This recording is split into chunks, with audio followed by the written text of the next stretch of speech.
Hi, my name is Laurie, and I struggle with bipolar disorder type 2 and borderline personality disorder. So I want to talk about what it's like being an adult and depending on your parents for so much because of your sickness and illness. And I also want to tell it from the perspective of the family who's actually helping their adult child with mental illness. Because it is a struggle. It is something that's very difficult. Most parents think, that, well, I'm going to, raise my child, and when they're 18, they're on their own. Or I'm going to get my child through college, and after that, I expect them to get a job. I expect them to take care of themselves, and they're not going to be living at home with mom and dad. But what happens if your child has an illness? It could be that they were diagnosed with multiple sclerosis. And, they progressively get worse and they just can't work and they need extra help. It could be that they are in a car accident and hurt really badly. And they're going to need time and maybe even years to recuperate and go through physical therapy. And they just can't work and they can't take care of themselves completely. Or it could be a child with cancer.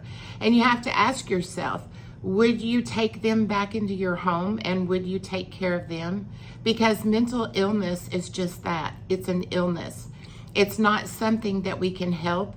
It's not something that we can just change our thought process and all of a sudden we feel better. It's not something we can wish away or make go away. And just like with any illness, there are different severities of mental illness.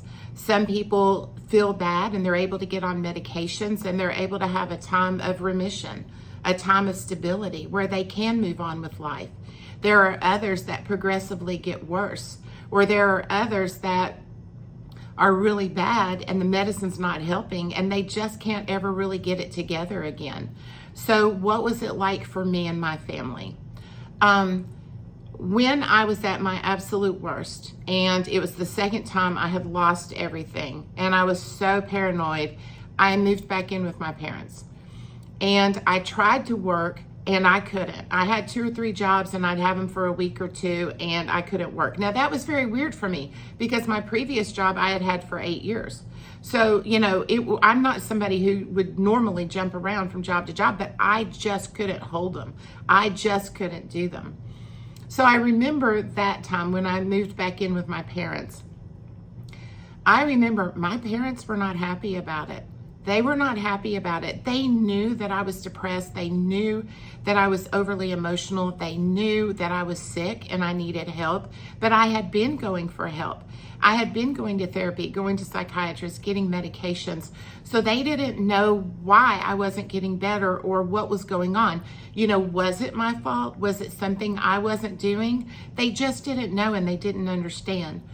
Well, eventually, after I did move back in with them, we did get a correct diagnosis. And I will tell you this, the psychologist that did all of the testing, and the ink blot tests, I did multiple choice, I did tests on the computer, I did true false, I did everything you can think of for them to come up with my diagnosis. And I remember, I will never forget it, I brought my parents in with me to get the diagnosis because I wanted everybody to be aware of what's going on and what do we do about this. And the doctor said that I had bipolar disorder and borderline personality disorder. Well, we had never heard of bipolar, but of course manic depression we had heard of, so he explained that. Borderline personality disorder, we had never heard of that. And so right there in his office, my parents were like, we are just beside ourselves. She is so emotional all over the place. She's angry all the time. She's crying all the time. We're arguing as a family. This is really, really hard and difficult for us. Now, what they were hoping he would say and what they were looking for was hope. They wanted him to say, hey, now we have the diagnosis. Now we know that how better to treat her. Now we know what medicine. Now we know what type of therapy she needs. Hang in there. This might get better. But instead, what he said was, well, your daughter's an indigent. She is an adult. She is not yours. I'm wanting to cry as I say this. She is not your responsibility. And she said, if she's causing problems at home, then you need to get rid of her. You need to send her out. And he said, if you need to, you can drop her off at the Nashville Rescue Mission. Okay, so like all of a sudden I'm the Nashville Rescue Mission's problem. Like all of a sudden they're supposed to figure out how to feed me and clothe me and house me and get me to therapy and psychiatry. Are you freaking kidding me? That was the stupidest and meanest advice I had ever heard. I didn't even know what my illnesses were. I didn't understand them. And he just got through telling a person they have borderline personality disorder and a fear of rejection and a fear of abandonment. And then he says, by the way, go ahead and reject your daughter and abandon her.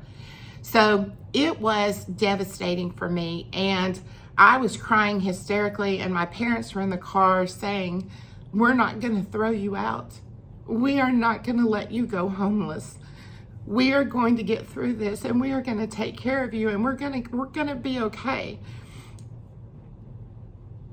I was so blessed to have parents that loved me, parents that understood I was sick and it wasn't my fault, parents that saw I was trying to work hard and do everything that I could do to get better, and they were willing to take me in.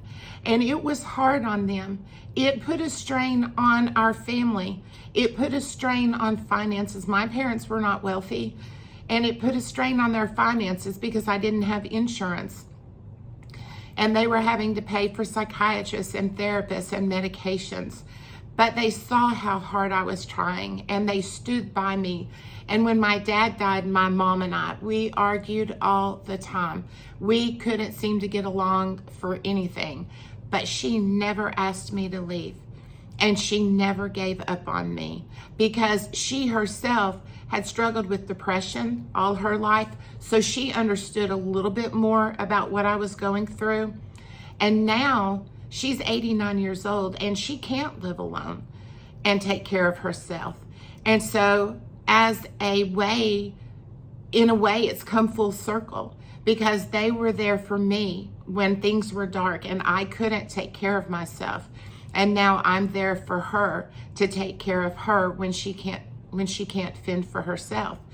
And so I understand that there are some people that have mental illness that are trying to treat themselves with alcohol and drugs, and maybe they're stealing from their family in order to, keep up their habit.